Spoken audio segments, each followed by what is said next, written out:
Number 4 on this list opened with a German-Dutch family selling coats and hats near Selfridges, and within a generation, it had dressed half the working families in Britain on a budget. Number 2 began as a football betting slip, passed around a Liverpool office in secret, and grew into the largest private company in all of Europe. And number 1 rose from a single Liverpool shop into the most familiar name on the British High Street, so woven into ordinary life that when the shutters finally came down, it took just 41 days for the whole thing to vanish. 5 shops, every one of them gone from the High Street. If you grew up in the 60s or 70s, your mother held your hand through every single one of them on a Saturday morning. Subscribe now so you don't miss the next video, because we're only just getting started on the Britain worth remembering. Number 1. Woolworths opened on these shores in 1909. The American Frank Woolworth crossed the Atlantic and opened his first British store on Church Street in Liverpool on the 5th of November, with a full orchestra and fireworks to mark the occasion. The 5 and 10 idea, everything affordable and under one roof, took hold immediately, and within 20 years, Woolies was on nearly every high street, from Cornwall to the Highlands. What most people have forgotten is that for generations, Woolworths was where a British child first learned what their own money could do. What everyone remembers is the pick and mix, the long, leaning bank of sweets behind sliding glass, the little paper bag, the small scoop, the agony of choosing. You filled the bag yourself, and for a child, that was a kind of power nobody else in the family would grant you.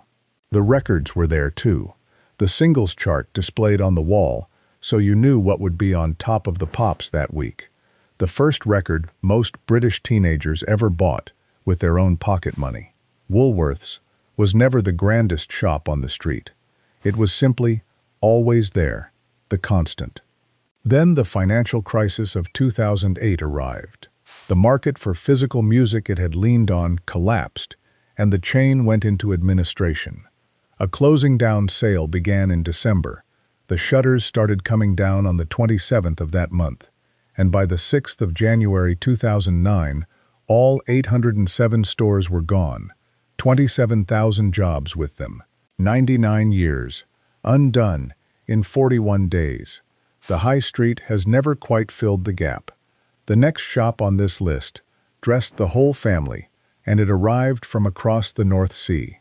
Number 2, C&A, which opened its first British store on Oxford Street in 1922.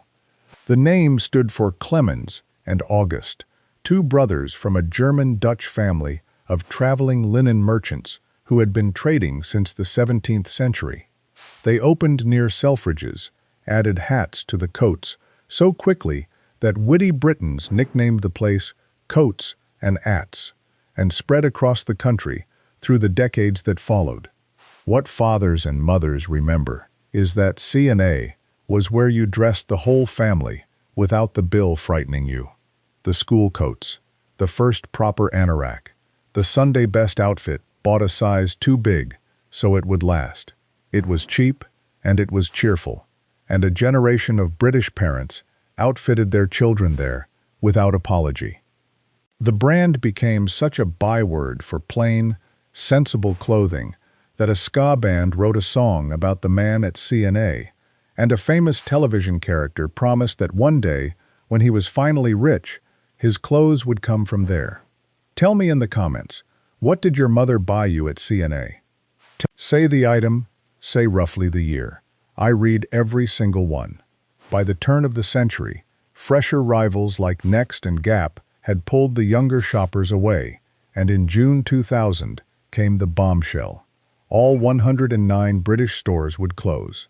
The last of them shut their doors in 2001, almost 5,000 jobs gone, and C&A simply withdrew from Britain altogether, though it trades happily on the continent to this day.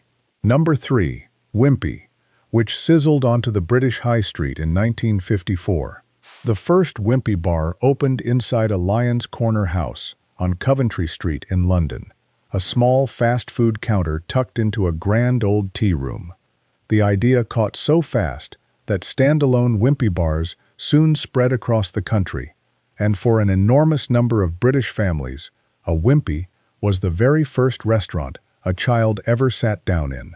Not somewhere special you drove to, but a counter on the high street you passed every week. What everyone remembers is the formality of it. A waitress brought your food to the table on a proper plate, and you ate your burger with a knife and fork, because that is simply how it was done. The frothy milkshake in a tall glass, the Knickerbocker glory for afters, an impossible tower of ice cream and fruit and sauce that a small child could barely see over. The bender, that curved little sausage in a bun, whose name made every schoolboy snigger. The Wimpy taught a whole generation what eating out felt like, years before anyone in Britain had heard the words fast food. Then, in 1974, a golden-arched American rival opened in Woolwich, and the teenagers deserted to the shiny new place their parents disapproved of. Wimpy was passed from owner to owner. Hundreds of bars were converted to Burger King, and it shrank from the heart of the high street to a scattering of survivors. It never fully died, but the Wimpy of your childhood, on your corner, mostly did. Number 4. British Home Stores, BHS, which opened its first shop in Brixton in 1928. A group of American entrepreneurs set it up to follow Woolworths, and to avoid taking Woolworths on directly, they set their top price at a single shilling, nothing in the shop costing more than that. The price cap soon lifted, the chain spread, and by the end of the 1960s, there were almost 100 stores and 12,000 staff. What everyone remembers about BHS is the lighting department, that glowing back corner where the ceiling was a forest of lamps and shades, all switched on at once, the place where British families bought the lampshade that hung in the front room for the next 20 years, and the cafeteria upstairs, where your grandmother took you for a sausage roll and a pot of tea and a sit-down halfway round the shops.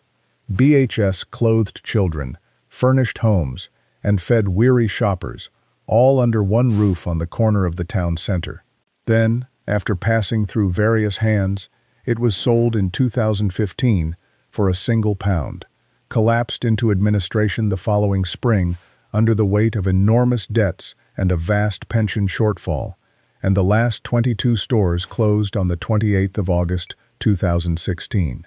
88 years, ended in scandal. The last shop on this list never sold a thing in a store at first. It started with a betting slip. Number 5, Littlewoods, founded in Liverpool in 1923.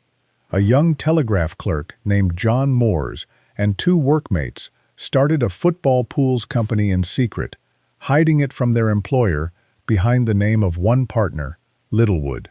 After a loss-making first season, the partners walked away, and Moores held on with his family. By 1932, the pool's money built a mail-order catalog, posted out to the women who ran neighborhood clubs, and in 1937, the first Littlewoods store opened in Blackpool. 3 businesses, the pools, the catalog, the shops, grew into the largest private company in Europe. What everyone remembers is the ritual of it all. The pool's coupon filled in at the kitchen table every week, the whole family, hoping for the score draws, the dream of the big dividend that might change everything. And the catalog, that enormous book passed around the house, the clothes and the toys bought on the weekly tally, paid off a little at a time. Then the National Lottery arrived in 1994 and gutted the pools. The internet hollowed out the catalog, and in 2005, the original company, 4,000 people, was wound up. 5 shops, all gone. Woolworths, C&A, Wimpy, BHS, Littlewoods. These were not just places to buy things. They were where British life happened. Saturday mornings, the pick and mix, the pool's coupon, the first thing you ever bought with your own money. Which one did you walk into as a child? Tell me in the comments. Say the shop, one memory, one detail. And if there's a shop from your own town that didn't make this list, put that in too, because those are the ones most worth remembering. Subscribe, because there is a great deal more of this country left to remember.